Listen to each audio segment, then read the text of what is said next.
Captain Locke trudged forward, one foot after another as he moved through the trees. It was cooler beneath the forest canopy. He was tired though. Thanks to that owlbear, his fish had been burnt to a crisp. He was starving. Not that he could do anything about that right now. He still had no clue where he was heading. Forward. That was his destination. A string of light caught his gaze. It was a flicker, nothing more than a trick of the eye. He quickly put it out of his mind. The air grew quiet. No birds fluttered in the branches. That was normal, right? Wondered the captain. He was a sailor and wasn't sure about the land.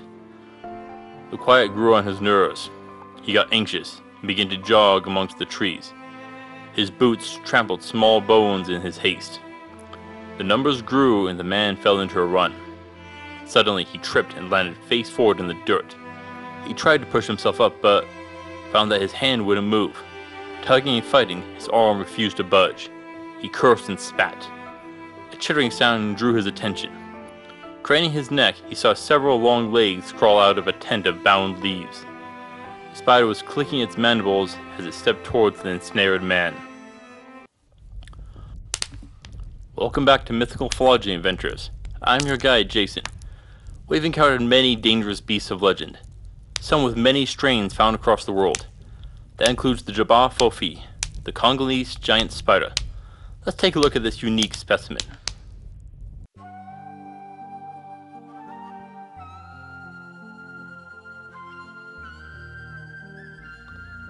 J'ba Fofi is a spider hailing from the Congo.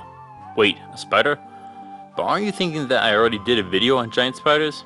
Yes, this one challenges many of the thoughts that I had from that one, and warrants a discussion. It's said to be brown with purple markings on its abdomen. The young ones are born from white, peanut-sized eggs, are bright yellow, but darken as they mature. The males are about 2 feet, and the females are up to 4 feet wide. They have extra long legs compared to other spiders. Aside from that, they resemble a tarantula. Overall, it is on the small size for a giant spider. The largest spider is about 1 foot across, or 1/3 of a meter. A little smaller than the size of the J'ba Fofi. So, where do they become unique among giant spiders? First up, they live in pair bonds. This is nearly unheard of with spiders. With most spiders, the female will eat the male after mating. This raises the nutrients she has available when she lays her eggs. Some males will permit this when the chance of finding an additional female to mate with is very low, but others will try to run away. So why stay together? There are a few examples of social behavior in spiders. The most common is swarming behavior, where a bunch of female spiders will migrate into a single place to deposit their eggs and create a large web. There is little evidence of group work here. Then we have the sub-social behavior, but the spiders will have separate territories and loosely connected webs.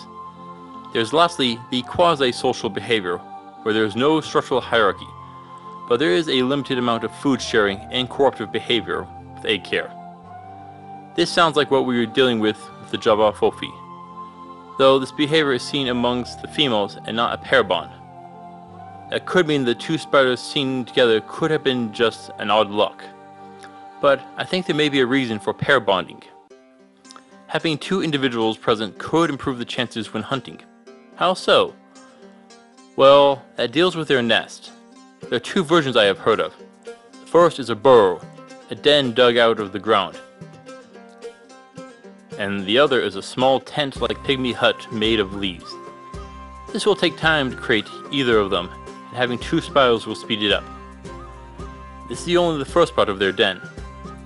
They create a large spiral-shaped web set between 2 trees. From there, trip lines are set to alert the spider to prey entering its territory. In concept, this isn't too far from other spiders. Where it gets unique is the webbing. Theirs are nearly invisible. Compared to other spiders, the webs are extra thin. This would make them fragile and too weak to hold human or gazelle. No, what they'll need to do is increase the number of fibers. This will be energetically very demanding. Not just to create the fibers, but also the motion that needs to be made. This will make having 2 of them a better option. There's one more reasoning I have. On my last spider video, I spent a fair amount of time talking about the respiratory system. Due to the book lungs, a spider wouldn't be able to get sufficient oxygen at this size. What if there was a way to improve airflow and oxygen exchange without reworking the entire respiratory system? This is what got me interested in this species. Remember the two different openings to their nest? One a tunnel and the other a hut? The first option is that the tunnel is built into the hut and the spider dwells within. Sounds simple, but what if the tunnel has a second opening? Now, J'ba Fofi makes its nest in forests. What if the second opening is outside the forest? Here's where it gets clever. Within the forest, the temperature is much cooler than it is out on the open plains. This will create a difference in air pressure between the two openings. Thus, we can get a wind flowing through the tunnel, and with that, a passive respiration for the spider. This is so much fun. A way to find another solution to a problem.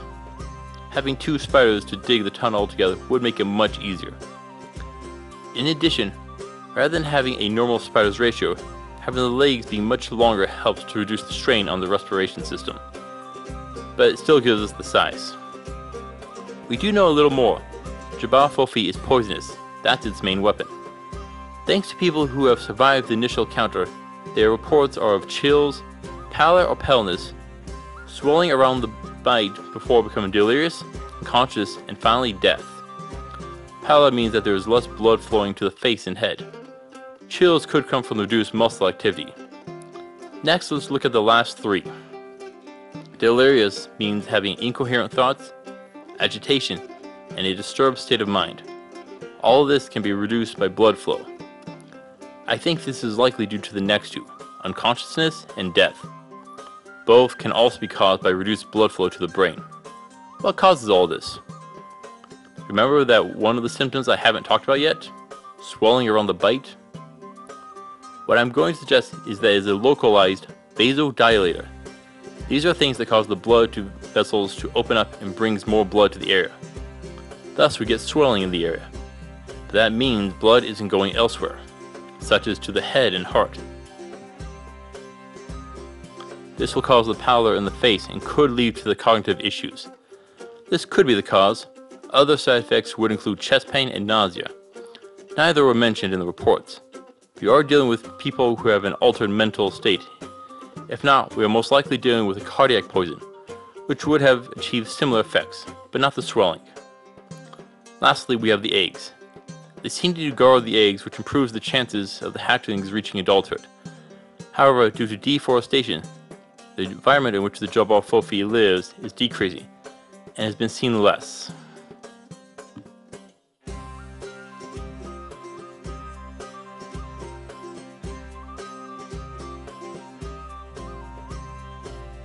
As with all spiders, the first thing to do is not getting caught in its webs. Now, the J'ba Fofi has nearly invisible webs, ultra thin, and spread out over a wide area. So we need to find them. How? Water droplets will form on the threads. This will be easiest under a cold environment. Use a frost or blizzard spell to chill the air. You should be able to see the threads under this condition. This could also disrupt the breathing of the spider. It still should take a few hours to cause an issue for the spider though. You can also look for the huts. This will need to be big enough to hold a 4-foot spider. That's a fairly big and wide opening. Now, the J'ba Fofi is a trapdoor spider, so the opening isn't that obvious. It will be hidden. Something the size of a bush is what you're looking for. A hole in it could be a little more difficult, but the same issue. There is another way to flesh out our spider. Flood the area with water.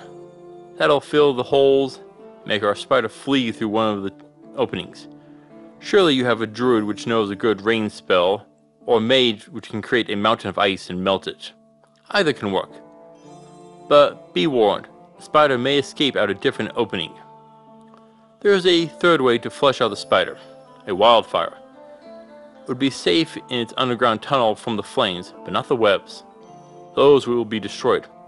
Of course, you could create an earthquake spell and just collapse the tunnels on our little spider. Now, you'll need to balance the destruction of the forest against killing the spider. That will be your call. If you need to go into the forest, start by tapping and sweeping the air with a stick. Something you don't mind getting caught in the web and lost. Take it slow and watch your back. Take a party into this fight. That should be standard for anything you do. But what do you want for protection?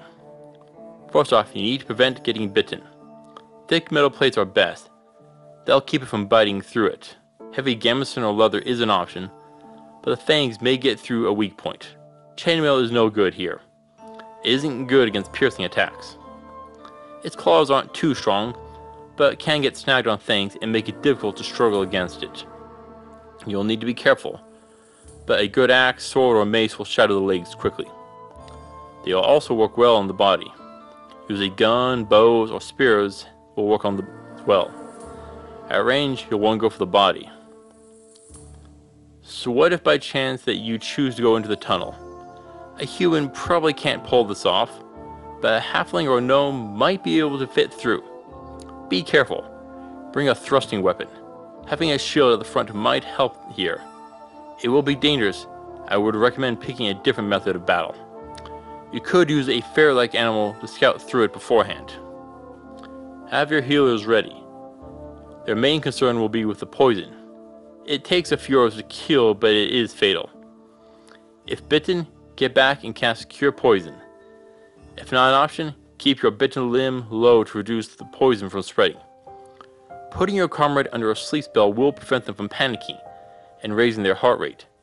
But don't do that unless you are in a group. Having a party member subjected to crowd control is rarely a good thing for a reason. Take it slow. This should be a simple battle. But life happens and mistakes will be made. Still, I feel that the J'ba Fofi deserves a 3 of 10 for difficulty. They shouldn't be underestimated though.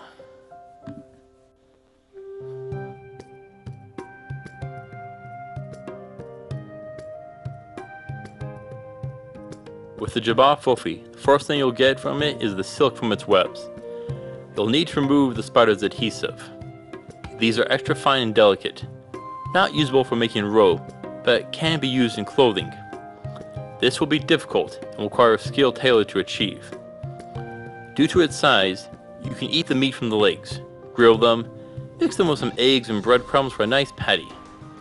You'll need to break the chitinous plates first, but you could also work those into simple armor or a shield. It'll take some skill to do so, but it is possible. Due to their poison, it would be dangerous to try and domesticate one. If you do so, remove the venom sacs before you even try.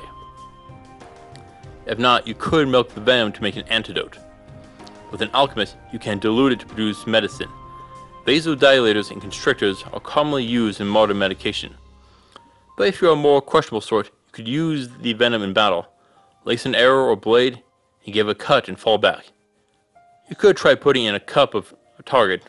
Just be careful not to mix up your drinks.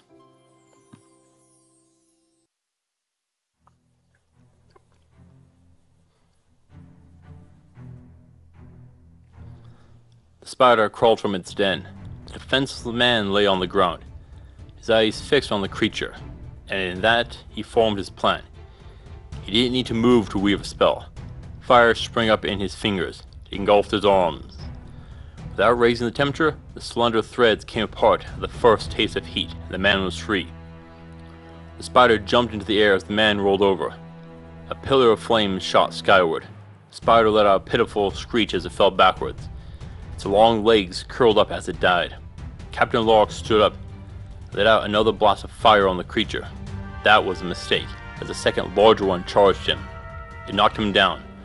Large pincers neared his face as 8 long claws grabbed his body. The man recoiled from the spider's attempt to bite him. He released a blast of fire at point-blank range. Captain Lark recoiled from the heat. The second spider did not fare as well. The man stood up, stumbled, got up, and kept going toward the horizon.